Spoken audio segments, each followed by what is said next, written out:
মঙ্গলবার মালদায় জোড়া নির্বাচনী জনসভা করে কংগ্রেস, সিপিআইএম ও বিজেপির বিরুদ্ধে জোরদার আক্রমণ শানালেন মুখ্যমন্ত্রী মমতা বন্দ্যোপাধ্যায়। ভোট প্রচার চালালেন উত্তর মালদার তৃণমূল প্রার্থীর সমর্থনে, পাশাপাশি তিনি দক্ষিণ মালদার তৃণমূল প্রার্থীর সমর্থনে রোড শো করলেন মালদা শহরে। প্রথম দুই দফার নির্বাচন সম্পন্ন হয়েছে। আগামী 7ই মে রয়েছে তৃতীয় দফার নির্বাচন। তৃতীয় দফার মালদার 2টি লোকসভা আসনে রয়েছে ভোট গ্রহণ। তাই তৃতীয় দফার নির্বাচনকে পাখির চোখ করে মঙ্গলবার মালদায় ভোট প্রচারে আসেন রাজ্যের মুখ্যমন্ত্রী মমতা বন্দ্যোপাধ্যায়। এদিন তিনি উত্তর মালদার তৃণমূল প্রার্থী প্রসূন ব্যানার্জির সমর্থনে মালদায় জোড়া নির্বাচনী জনসভা করেন। প্রথম সভা অনুষ্ঠিত হয় হরিশ্চন্দ্রপুর 1 নম্বর ব্লকের তুলসীহাটা কৃষি বাজার ময়দানে। সেই সভায় মুখ্যমন্ত্রী ছাড়াও উপস্থিত ছিলেন রাজ্যের মন্ত্রী তাজমুল হোসেন, জেলা তৃণমূল সভাপতি আব্দুর রহিম বক্সি, চাঁচলের বিধায়ক নিহার রঞ্জন ঘোষ, মালদা জেলা পরিষদের সহকারী সভাধিপতি রফিকুল হোসেন সহ আরও অনেকেই। এদিনের সভায় বক্তব্য রাখতে উঠে মুখ্যমন্ত্রী মমতা বন্দ্যোপাধ্যায় প্রথমে রাজ্য সরকারের বিভিন্ন উন্নয়নমূলক কর্মকাণ্ডের খতিয়ান তুলে ধরেন। পাশাপাশি তিনি বিভিন্ন ইস্যুতে কংগ্রেস, সিপিআইএম ও বিজেপির বিরুদ্ধে জোরদার আক্রমণ শানান এবং বিজেপিকে রুখতে তৃণমূল প্রার্থীকে জয়যুক্ত করার আবেদন জানান তিনি। আমরা অনেক কাজ করেছি, তার যদি কিছু বলি তাহলে বলবো, আপনারা জানেন গৌড়বঙ্গ বিশ্ববিদ্যালয় কত গুরুত্বপূর্ণ জায়গা। আমরা 57 কোটি টাকা আমাদের সরকার খরচ করেছে। জল স্বপ্ন প্রকল্পে 2,47,000 বাড়িতে জল আমরা ইতিমধ্যেই পৌঁছে দিয়েছি।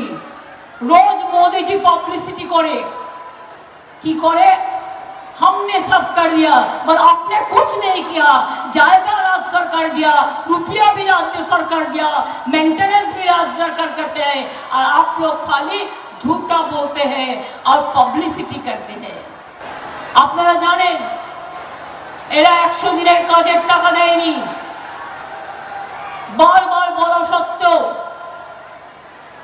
দেয়নি। তখন আমরা আপনাদের কথা দিয়েছিলাম, চিন্তা করবেন না, আমি দেখে দেব। এবং 100 দিনের লোকেদের যে টাকা পাওনা ছিল 69 লক্ষ ফ্যামিলিকে আমরা সেই টাকাটা পৌঁছে দিয়েছি। ইয়েস অর নো, দিয়েছি কি দিইনি বলুন? আমরা দিয়েছি। বাংলা 100 দিনের কাজে প্রথম, বাংলা স্কিলে প্রথম, বাংলা স্মল স্কেল ইন্ডাস্ট্রিতে প্রথম, বাংলা ই গভর্নেন্সে প্রথম, বাংলা মাইনরিটি স্কলারশিপে প্রথম। তাও হিংসায় জ্বলছে আর লুচির মতো ফুলছে, রোজ মিথ্যে কথা বলছে আর ভাওতা করছে আর বাংলার নামে বদনাম করে যাচ্ছে। কে চান? জয় বলুন, কে চান? এনআরসি চান? ইউনিফর্ম সিভিল কোড চান? বিজেপি সরকার আসুক চান? বিজেপি বিদায় যাক চান? তাহলে মনে রাখবেন, খেলা হবে, খেলা হবে, খেলা হবে, খেলা হবে, খেলা হবে, খেলা হবে, খেলা হবে, জিততে হবে, জিততে হবে, জেতাতে হবে, বিজেপিকে হাঁটাতে হবে। তাই আপনার একমাত্র ভোটের ফুল হচ্ছে তৃণমূল। একই বৃন্তে দুটো কুসুম, হিন্দু মুসলমান, একজন তার নয়নমণি আর একজন তার প্রাণ। কংগ্রেস আর সিপিএম এর বাংলায় জোট হয়েছে, তাই সিপিএম এর সাথে আমার কাজ করা সম্ভব নয়। তাই সিপিএম কংগ্রেসের জোট নয়, তৃণমূল কংগ্রেসের জোট, মা মাটি মানুষের জোট, যারা বিজেপিকে হারাতে পারে এবং বিজেপিকে হারিয়ে মনে রাখবেন দিল্লির মসনদ থেকে বিজেপিকে বিদায় দেবে। এরপর মুখ্যমন্ত্রী পুরাতন মালদার মঙ্গলবাড়ি তাঁতিপাড়া মাঠে নির্বাচনী জনসভা করেন। উত্তর মালদার তৃণমূল প্রার্থী প্রসূন ব্যানার্জির সমর্থনে আয়োজিত এই সভায় মুখ্যমন্ত্রী ছাড়াও উপস্থিত ছিলেন জেলা তৃণমূল সভাপতি আব্দুর রহিম বক্সি, রাজ্যসভার সাংসদ মৌসুম নূর, বিধায়ক সমর মুখার্জি, সাবিত্রী মিত্র, পুরাতন মালদা পৌরসভা চেয়ারম্যান কার্তিক ঘোষ, তৃণমূল নেতা বিভূতিভূষণ ঘোষ, নবরঞ্জন সিনহা সহ আরো অনেকেই। মুখ্যমন্ত্রী হেলিকপ্টারে চেপে সভাস্থলে পৌঁছানো মাত্রই তাকে ঘিরে তৃণমূল নেতাকর্মী সহ সাধারণ মানুষের মধ্যে ব্যাপক উৎসাহ উন্মাদনার ছবি নজরে আসে। এরপর মুখ্যমন্ত্রী সভামঞ্চে বক্তব্য রাখতে ওঠেন। তিনি প্রথমে রাজ্য সরকারের বিভিন্ন উন্নয়নমূলক প্রকল্পের কথা তুলে ধরেন। এরপর বিভিন্ন ইস্যুতে বিজেপির কড়া সমালোচনা করেন এবং বিজেপিকে রুখতে ভোট ভাগাভাগি রুখে তৃণমূলকে এককাট্টা হয়ে ভোট দেওয়ার আবেদন জানান তিনি। মালদাকে ঘিরে আজকে ভাবনা চলছে আমাদের। মালদা, আদিনা, আমাদের ওদিকে মুর্শিদাবাদ, ওদিকে নদিয়া, ওদিকে মালদা, এই সমস্ত জায়গাগুলো জুড়ে নানা রকম ট্যুরিজম প্রকল্প তৈরি করার নানা রকম প্রচেষ্টা আমাদের চলছে, যাতে মালদা পৃথিবীর ইতিহাসে আর একটা নতুন স্থানের জায়গা পেতে পারে। তাছাড়াও মালদাতে নতুন নতুন অনেক ইন্ডাস্ট্রি হচ্ছে, ইন্ডাস্ট্রিয়াল ক্লাব তৈরি করা হচ্ছে, ইন্ডাস্ট্রিয়াল হাট তৈরি করা হচ্ছে, ইন্ডাস্ট্রিয়াল ক্লাস্টার তৈরি করা হচ্ছে। মালদা আমের বিখ্যাত জায়গা, যে মালদা থেকে সারা পৃথিবীতে আম আমরা বাইরে পাঠাই।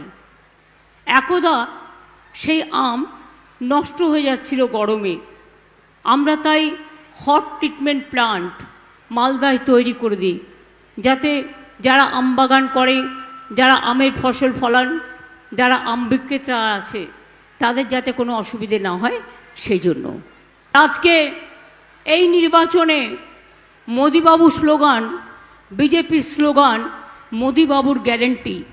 10 বছরে কি গ্যারেন্টি দিয়েছেন? দেশ বিক্রি করে দিয়েছেন। আজকে সংবিধানটাকে টুকরো টুকরো করে দেওয়া হয়েছে, জাতির ইতিহাসকে ভুলিয়ে দেওয়া হয়েছে, গান্ধীজিকে ভুলিয়ে দেওয়া হয়েছে। সুভাষচন্দ্র বোসের জন্মদিনে আজও ওরা জাতীয় ছুটির দিবস ঘোষণা করেনি। এই বাংলার সাথে বিজেপির ম্যাচ করে না। বিজেপির টার্গেটই হচ্ছে বাংলাটাকে বদনাম করে দেওয়া।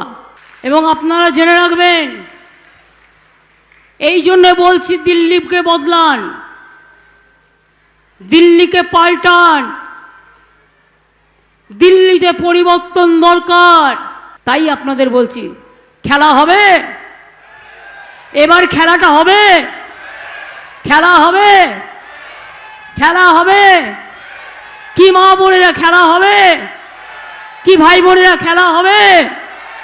তাহলে মনে রাখবেন, 7ই মে আসছে দিন, জোড়া ফুলে ভোট দিন, সকাল সকাল ভোট দিন, নিজের ভোট নিজে দিন, তৃণমূলকে ভোট দিন। তাঁতিপাড়া মাঠে জনসভা শেষ করে মুখ্যমন্ত্রী মমতা বন্দ্যোপাধ্যায় মঙ্গলবাড়ি থেকে মালদা শহরের রবীন্দ্র অ্যাভিনিউ পর্যন্ত রোড শো করেন। রোড শোয়ে মুখ্যমন্ত্রী ছাড়াও দক্ষিণ মালদা তৃণমূল প্রার্থী শেহনাজ আলী রায়হান সহ জেলা তৃণমূলের একাধিক নেতা নেত্রী অংশগ্রহণ করেন। রোড শোয়ে তৃণমূল কর্মী সহ সাধারণ মানুষের ঢল নামে। মুখ্যমন্ত্রী দক্ষিণ মালদা তৃণমূল প্রার্থীর সমর্থনে মঙ্গলবাড়ি থেকে রোড শো শুরু করে সুকান্ত মোড়, ফুলবাড়ি, নেতাজি মোড়, ফোয়ারা মোড় হয়ে মালদা শহরের রবীন্দ্র অ্যাভিনিউ পর্যন্ত পথ পরিক্রমা করেন। পরিক্রমাকালে সাধারণ মানুষের সঙ্গে জনসংযোগ তৈরি করেন, তাদের কাছে হাত জোড় করে তৃণমূল প্রার্থীর সমর্থনে ভোট প্রার্থনা করেন।